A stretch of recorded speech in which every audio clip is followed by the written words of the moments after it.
सैनिक समाज पार्टीचे नेते तुकाराम डफळ यांनी सैनिक कल्याण अधिकारी तुंगार साहेब मेजर तुंगार साहेब यांची भेट घेऊन त्यांच्याशी चर्चा केली. सैनिक समाज पार्टीबरोबर बाबत चर्चा केली.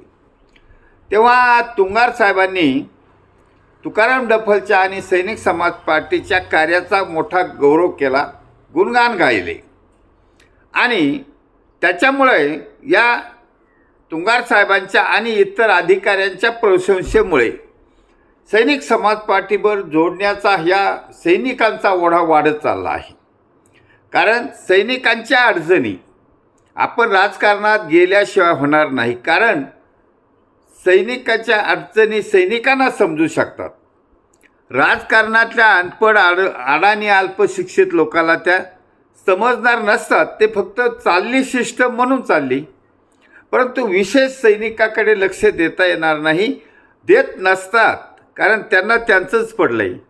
त्यांना बाप मेला मुलगा आमदार करायचा, आजा मेला नातू बळा, असा प्रकारात हे राजकारण चाललेलं आहे. त्यामुळं सैनिकाचा आणि शेतकऱ्याची जी आबाळ होत चालली आहे त्याच्यावर त्यांच्याकडे मागणी करू नये हे सैनिक समाज पार्टीने आपलं एक धोरण ठरवलं आहे. तूच आहे तुझ्या जीवनाचा शिल्पकार, त्यामुळे तूच आहे तुझ्या राजकारणाचा मुख्यमंत्री, हे एक स्लोगन आम्ही पुढं टाकलं आहे. आणि त्यासाठी सैनिकांनी पुढे यायचं आहे, सैनिक अधिकाऱ्यांनी पुढे यायचं आहे.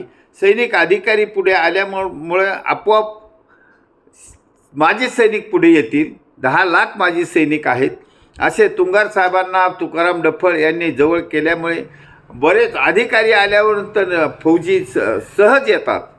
कारण आणि फौजी आल्यानंतर शेतकरी पण येतात. कारण शेतकरी हेच फौजीचे नातेवाईक आहेत. आई वडील शेतकरी आहेत, तुमचे भाऊ शेतकरी आहेत, गाव शेतकरी आहे.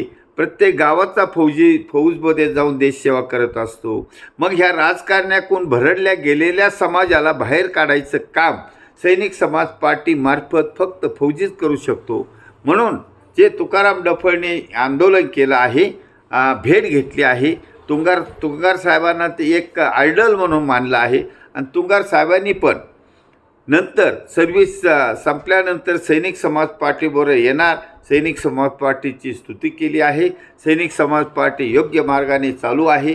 त्यामुळे या महाराष्ट्रामध्ये छत्रपती शिवाजी महाराजांच्या रयतेच्या राज्याची पुनरावृत्ती करण्यासाठी सैनिक समाज पार्टीचे खास सरकार बनू शकते. आणि त्यासाठी हा जो ओढा सुरू झाला आहे, हळूहळू लोक जोडत चालले आहेत. कारण या समाजामध्ये पोलिसांचं कमी चालतं. कारण सैनिकामध्ये जसं सैनिकांचं सर्व काही चालतं, सैनिक हा काय कोणत्या राजकीय पक्षाच्या अडचणीत दबावात काम करत नसतात. ते देशसेवा आणि देशभक्त असतात. त्याप्रमाणे जर पोलिसांना या राजकीय लोकांच्या मध्ये असलेल्या 90% गुंड प्रवृत्तीच्या आमदार खासदार मंत्र्यांनी अडवलं नाही तर पोलीससुद्धा आपलं कायदेशीर काम करू शकतील. परंतु पोलिसावर या लोकांचा दबाव असतो आणि हे लोकांना काही कायद्याचं ज्ञान नसतं आणि ते फक्त त्यांची खुर्ची कशी टिकन याच्याकडे लक्ष देतात. देशाचं त्यांना दुय्यम स्थान देतात. त्यामुळे सैनिक समाज पार्टीने हा केलेला नारा आहे आणि ह्या नाऱ्यामुळं समाज सुखी होणार आहे.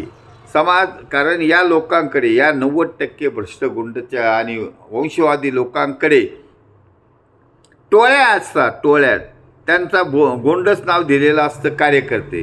ते कार्यकर्ते काही नाही, ते गुन्हेगारी प्रवृत्तीचे असतात. आणि अशा गुन्हेगारी प्रवृत्तीच्या लोकांच्या जे टोळ्या असतात त्यांचे ते संपर्क कार्यालय असतं, त्यामध्ये ते कार्यरत असतात. मग अशा लोकांच्या समजा 5-25 जणांची टोळी असेल, 2 पोलीस काय करणार तिथं? पोलीस पण आपलं सरेंडर करतात. त्यांचे धिंगाणे चालू असतात.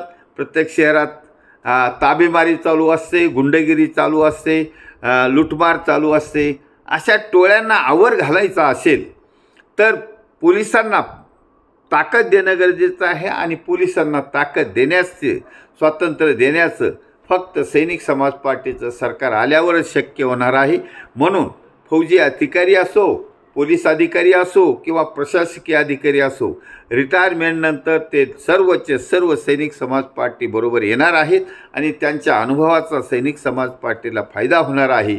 जेणेकरून या समाजामध्ये अपेक्षा आहे की सैनिक समाज पार्टीचं सरकार म्हणजे छत्रपती शिवाजी महाराजांचं सरकार यावं, यासाठी हळूहळू ही वाट चालू आहे. आणि डेफिनेटली या प्रस्थापित घराणेशाही पक्षात असणाऱ्या 90% गुंड प्रवृत्तीच्या लोकांना घरी बसवण्यामध्ये सैनिक समाज पार्टीच्या आयडिओलॉजीला यश मिळणार आहे. आणि त्यासाठी समाजातील 90% सुशिक्षित मतदार साथ देणार आहेत. त्यामुळं सर्व मतदारांचे धन्यवाद, स्वागत.